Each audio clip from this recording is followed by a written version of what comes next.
Hey guys, Luke the Drifta down here in the stables, and coming over winter time, so I thought what we might do is do a bit of a promotion on some of our chainsaw bags.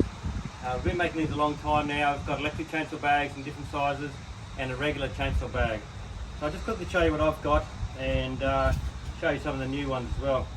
So this is my first chainsaw bag, just in the green, right?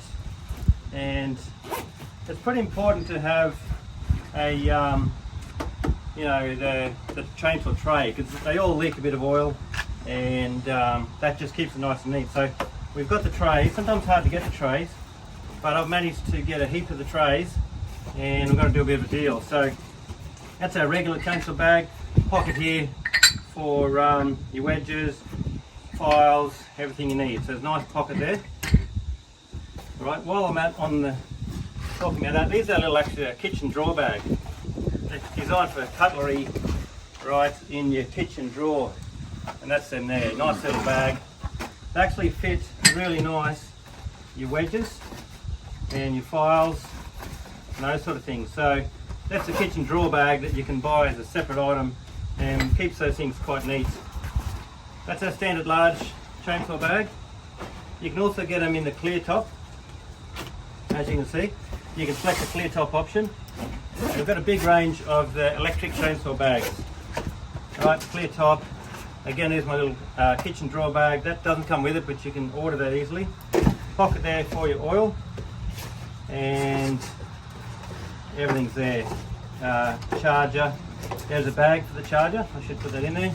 Spare chain, and we've got the trays available. What I'm going to do, the deal I'm doing at the moment is, if you buy any of our new chainsaw bags, electric or our standard, we're going to give you one of these trays for free. And they're about, I think they're about 39 bucks.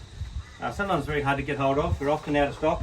I've got 50 of the smaller ones, and 50 of the small ones, 50 of the large ones, and 100 of the small ones, right? So they're universal, or a small chainsaw, large chainsaw. Really good to have those. So if you buy one of our chainsaw bags for the next couple of weeks, while stocks last, we're going to chuck one of those in for free, about 39 bucks value.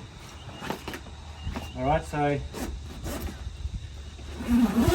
that's a little still electric I take in my 4-drive all the time.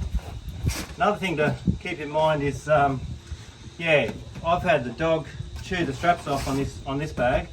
Little Drifty, sitting down at night, tied up under the truck, chew the straps off. So we've actually got this little kit, and I'll show you that later on how to do that. And we can include a bit of webbing, some rivets, and you can easily patch that yourself. So I've cut this strap off underneath here, and I've just riveted a new piece on. So that's our little patch kit. It's quite common for a dog to chew straps off a bag. That's our large chainsaw bag for electric. Okay. Again, it comes standard with a bag for your charger. Okay. That's basically a large or a medium toiletry bag. Now, if you didn't want to put your charger in there, it's fine. That's a very handy bag for lots of other things. So you can use it for something else if you wanted to. That does come with it though. And like I said, for the moment, the free chainsaw plastic tray. Alright, so bigger jobs, I'll grab that.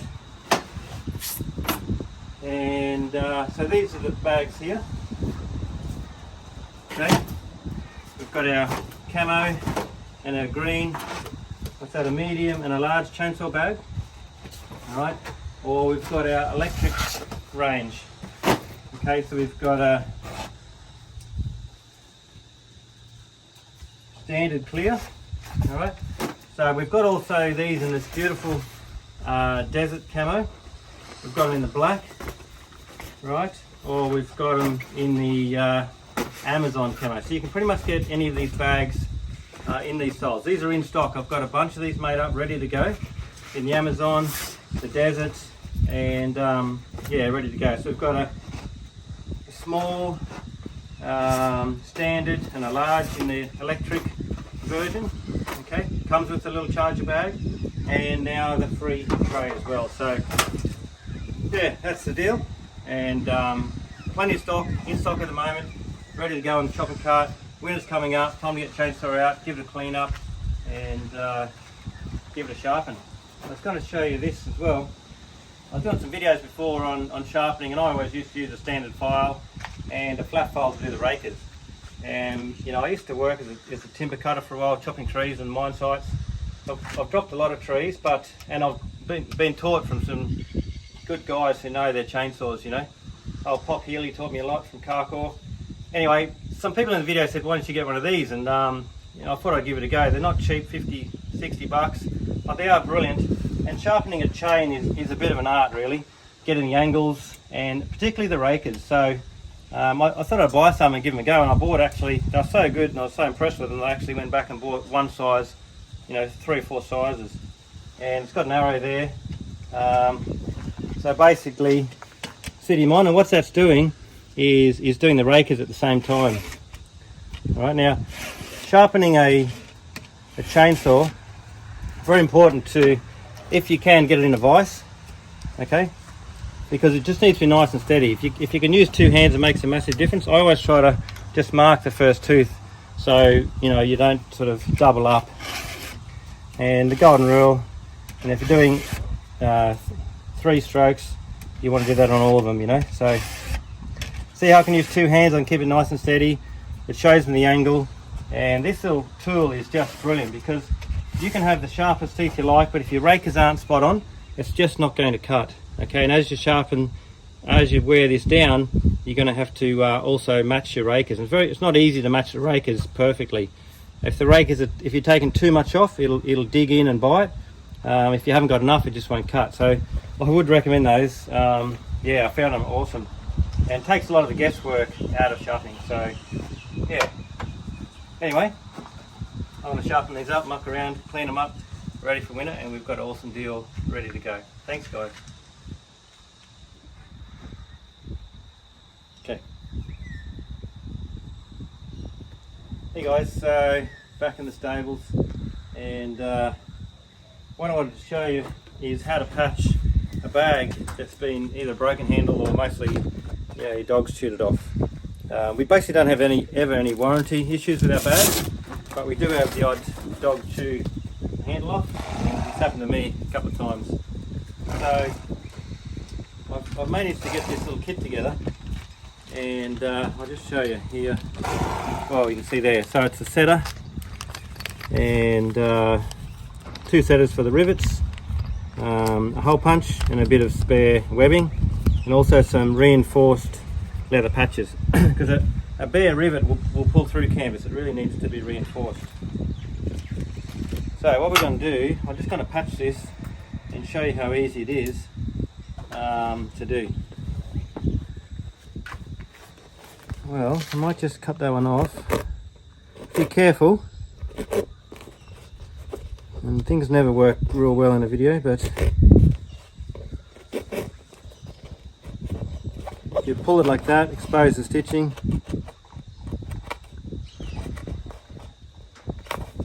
Alright, see that? You can just cut that off.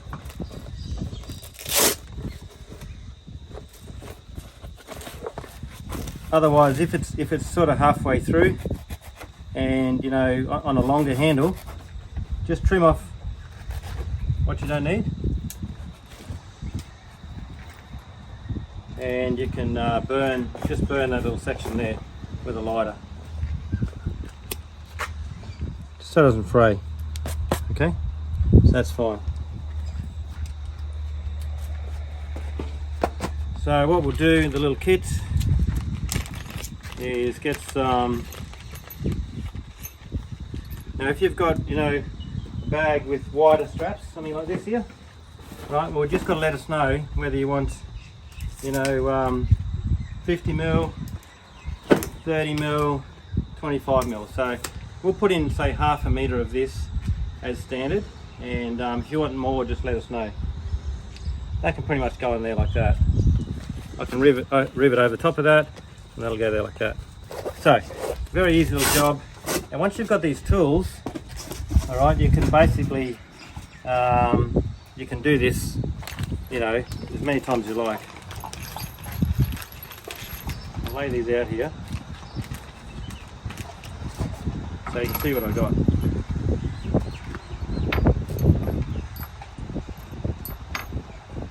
All right, rivets, all that's ready to go. Now, we're going to first punch a couple of holes.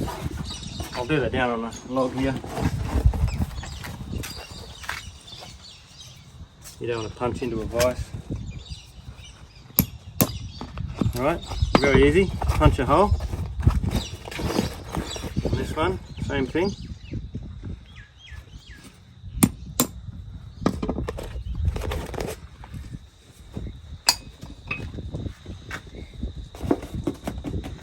Now, we've also got to put the hole in the leather. Okay, so we won't have done that for you. You've got to do that yourself. Punch a hole there, right in the middle.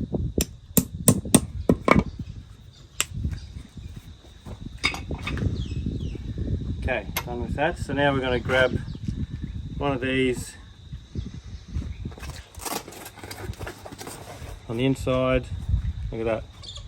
Okay, so you've got your reinforced washer of leather on that side. Where's my strap? Okay. That one there. Okay, now because you've got a little washer on top here, you don't need a reinforced leather piece on top. You could if you wanted to, but you just do not need that. And then we'll rivet that on. That's what the little setter's for. Okay, you can see that there. Bring it over the top. So these rivets are just really brilliant. You can literally make sure before it's too tight, you've got him nice and straight. And that's it. Now get some side cutters. Oh jeez, those are Where's this one? These are my good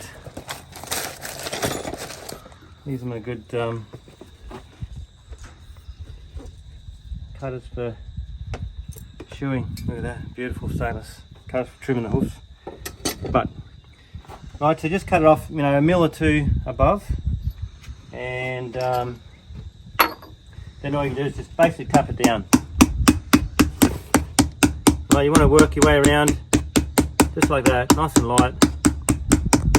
Okay, then I'd normally just leave it like that, but if you wanted to, you can use the other little setting tool, which has got a little dome piece. Right, and just give it a hit on top. Finish it off nice. Okay, that's that side. There. Do the other side. You can see in the kit you get half a dozen rivets. You could repair a dry as a bone. You could repair, anything you like. Put an extra strap. Maybe you've got a bag that you just wanted an extra strap, on the end of an RV bag. That'd work well. So this is an easy way of doing it. And this, copper rivets. I used to do this in America when I was working there. I was repairing saddles, and I used to work all night in the old saddle room, just doing this, copper rivets all night. And like I was working for Claude Miller, he had, second generation of mule packing. He had hundreds of saddles and pack saddles, and I just loved it working there. So this is how I learned to use the copper rivets, and we've been doing it a fair while. My great grandfather was a blacksmith as well, and that's actually his hammer.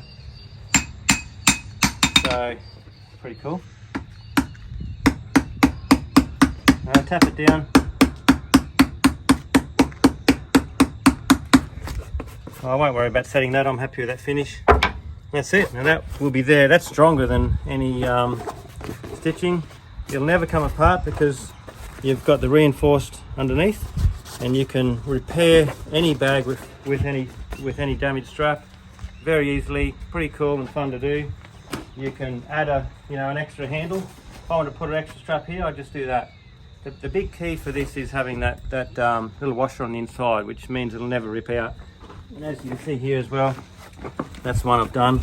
So this handle got chewed off, 50mm handle, good old Drifty, one night when we were camping. So I've cut that off and I've put that on there like that, and a bag that's without one strap, it's just such a pain. What do you do? Send it back to us. But you can just repair that yourself very easily. That'll never come off. It's there forever, and it's very easy to do. So we've got this little kit. We've got all these parts now. It took me a while to get it all together. And and we'll chuck in some of these little leather. We make those. That's all our offcuts, copper rivets, little washers, and your setters and your hole punch. And that's all it is. Okay. That's how to repair canvas bag. Thanks guys. Hey guys, Luke the Drifter here.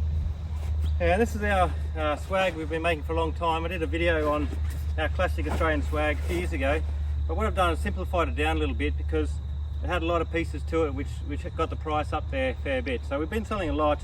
I'm just trying to simplify down to a more basic kit, and I'm going to keep them in stock as well. So this will be what it is. It's our swag, basically the swag, the mattress and a bag all together. But what it leaves out is the fitted sheets and the swag straps, the leather ones. So yeah, that's our bag.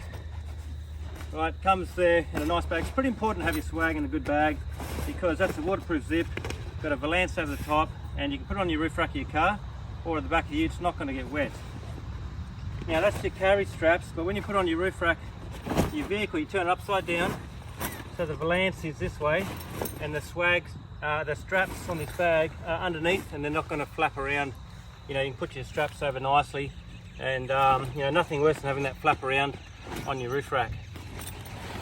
This is all, of course, our exclusive Australian-made canvas. This new brown is called Antelope Brown, and we've been using a lot of it recently. So that's our basic Drifta single swag.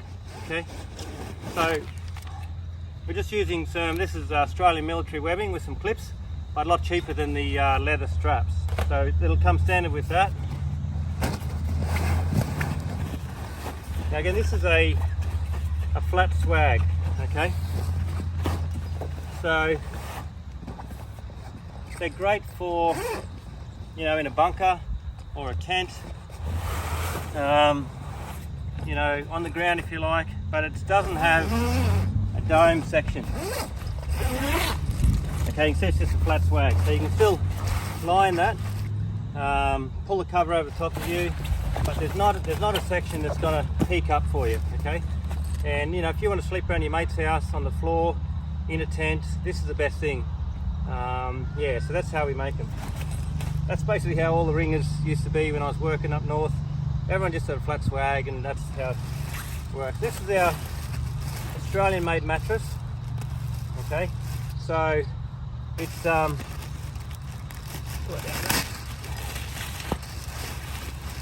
these are made in Sydney.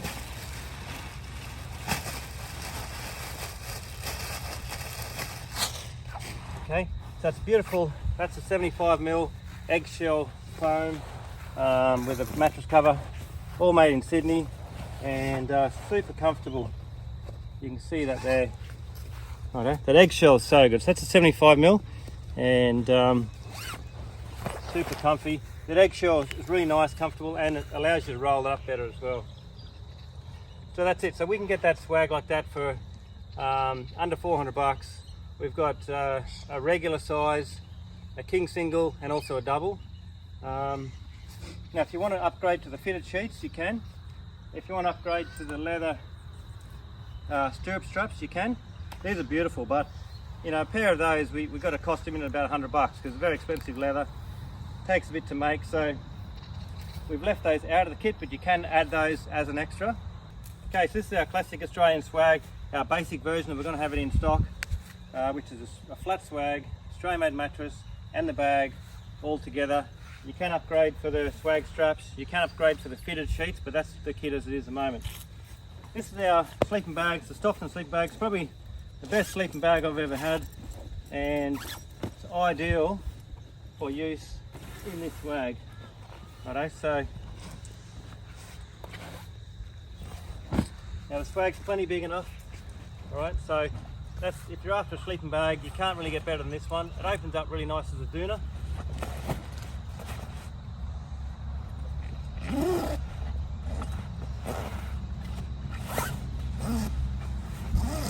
Now this is a YKK zip.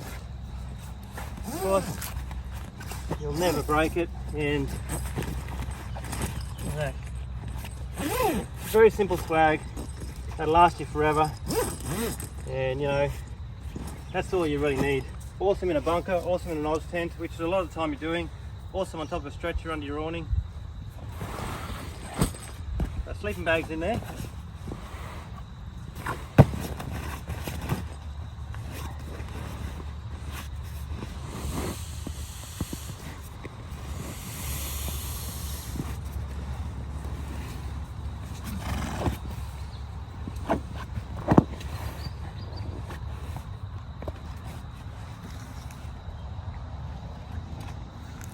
I use these ones.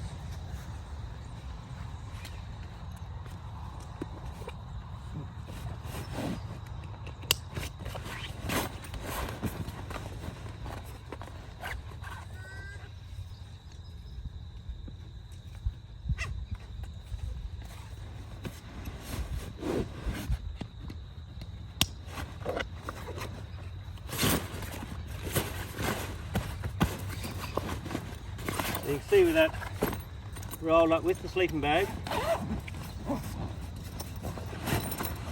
plenty of room.